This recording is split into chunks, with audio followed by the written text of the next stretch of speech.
The morning sun was just beginning to rise over the RAF base at Biggin Hill. The year was 1962, and the Cold War was making everyone nervous. Squadron Leader James Mitchell stood on the airfield, watching the morning mist slowly clear away. His heart was beating fast. Today was the day that would decide everything. Today, the brand new British Lightning fighter jet would race against America's famous Starfighter to see which one was truly the fastest. Before we begin, tell us in the comments where in the world you're watching from. James had been flying for 20 years, but he had never felt pressure like this before. The British government had spent millions on the Lightning. Scientists and engineers had worked day and night to make it perfect. If it lost today, it would be a disaster for the whole country. James thought about his team waiting in the hangar, nervous and hoping. He thought about his wife, Margaret, back home, probably checking the clock every few minutes. "You ready, Skipper?" called out Flight Lieutenant Tom Chun, jogging across the concrete with a big grin on his face. Tom was the youngest pilot in the squadron, full of energy and passion. He had been James's wingman for 3 years now. "As ready as I'll ever be," James replied, though his voice sounded quieter than he wanted. "How's the Lightning looking?" "Perfect," Tom said. "Every inch of her is running like a dream. The mechanics checked everything twice. She's going to fly like a bird today, sir." James managed a small smile. He needed that confidence right now.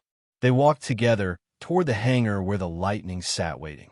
The plane was beautiful, sleek, and silver, with sharp wings that seemed to cut through the air, just standing still. It was designed to be fast, to climb higher than any other fighter plane in the world. But would it be fast enough? Inside the hangar, Chief Mechanic Robert Davies was putting the final touches on the plane.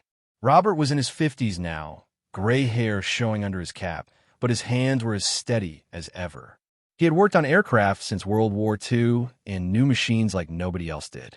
"Morning, sir," Robert said, not looking up from his work. "She's ready. Every system is green. I've triple-checked the fuel lines, the engines, everything." "I know you have, Robert," James said, placing a hand on the older man's shoulder. "I trust you with my life. Always have." Robert finally looked up, his weathered face serious. "The Americans are here. They brought the Starfighter down at 0600 hours. Pretty bird, but ours is prettier. And faster." He said it like he absolutely knew it was true. James nodded, but inside, doubt was creeping in. The Starfighter was already famous. American pilots had set speed records with it. The whole world knew about it. How could they beat that? At 6:45 a.m., James climbed into the Lightning's cockpit. The view from up high was perfect. He could see the whole airfield spread out below him like a map. He could see the Starfighter waiting on the other runway, American flags painted on its sides. His hands gripped the controls tightly. The moment was coming. "Control to Lightning 1. You are clear for takeoff," came the calm voice of air traffic control through his radio. "Roger that," James replied. Lightning 1 taking off now. The engines roared to life. The power was incredible, pushing him back into his seat. The Lightning raced down the runway, faster and faster, until the ground dropped away below him. He was flying. The two planes lifted into the clear morning sky almost at the same time, racing upward like arrows shot from the earth. The course was simple but terrifying. They had to fly from Biggin Hill to a checkpoint over the North Sea and back again. The fastest plane won. The American pilot was Colonel Frank Sutherland, a good man who James had met many times. But today, they were enemies of sort. Today, they were competitors fighting for their countries. "Lightning 1, this is control. You're cleared to begin the run at 0700 hours, the voice said. James checked his watch, 6:55 a.m. His palms were sweating inside his flight gloves. He thought of everything that had gone into this moment. The years of development, the hopes of thousands of people back home, his own fear and his own hope mixing together in his chest. "Starfighter to Lightning. May the best plane win," crackled Colonel Sutherland's American accent over the radio. James smiled a little. "Lightning to Starfighter." "Agreed, Frank. Good flying out there." "Good flying to you too, James." At 700 a.m. exactly, both planes pushed their throttles to maximum. The acceleration was violent and beautiful. The world became a blur. The Lightning's engine screamed with power. James felt the plane respond to every touch of his hands, moving with him like it could read his mind. The wind was his friend now, pushing him faster, higher forward. The checkpoint appeared ahead, a small buoy floating in the gray North Sea. James saw the Starfighter beside him for just a moment, and in that split second, he knew. He was ahead. Not by much, but ahead. His heart jumped into his throat. It was working. The Lightning was actually doing it. But the race wasn't over yet. Now came the turn around the checkpoint and the race back home. This was where things could go wrong. A mistake, a miscalculation, engine trouble, anything could change everything. James banked the plane hard, feeling the G-forces pressing down on him. His vision narrowed. Sweat dripped into his eyes. Control, Lightning 1. I'm turning at the checkpoint, he reported, his voice tight from the pressure. Copy that, Lightning 1, came the response. You're looking good up there. But things suddenly weren't looking good. A warning light flashed on his instrument panel.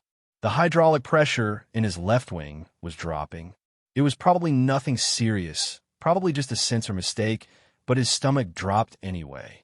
In a race where every split second mattered, even a small problem could cost him everything.